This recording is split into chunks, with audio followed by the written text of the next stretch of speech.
Hello, I'm Raj Chengappa from India Today and in Colombo at the office of the leader of the opposition, Sajith Premadasa, who's also president of the SJB. It is one of the leading parties, and there is a very critical election coming up, the presidential election, after Sri Lanka went into huge turmoil in 2022 that saw an economic collapse. And this election will be another turning point in the island's history. The man at the forefront is Sajith Premadasa, leading the presidential polls according to recent surveys. Sajith, what is the key issues you feel, and why is this election so critical? Presently, Sri Lanka is governed by an administration that does not have a people's mandate. The very same majority in parliament which proposed illogical, misunderstood economic policies, Sri Lanka fell into the situation of economic bankruptcy. Right. The very same people who put Sri Lanka into this terrible situation, which devastated many lives, they themselves formed into a coalition to have a replacement. So what we have is a replacement president elected by a group of parliamentarians who have lost their mandate. So it's very important that the people's voices are heard. Right.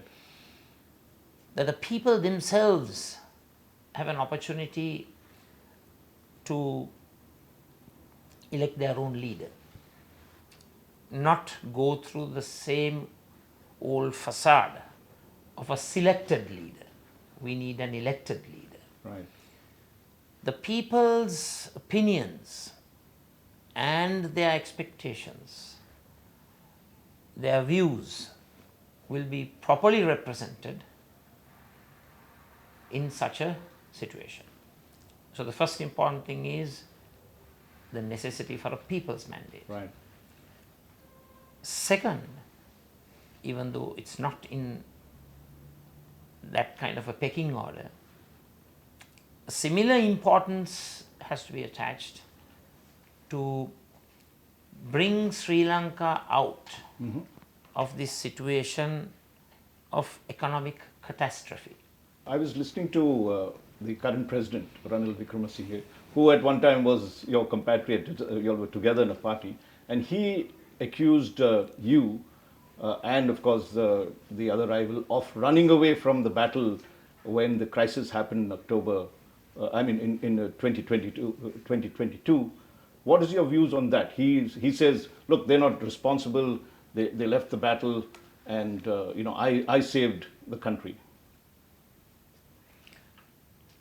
So the country that were bankrupted by the Rajapaksas, the country through corruption, kleptocracy, vast-scale looting of the Sri Lankan people's resources, they were the very same people who are backing the president right now. This is why those who stole our assets, those who were responsible for achieving very high commissions, all those monies parked abroad, they have not been brought to book.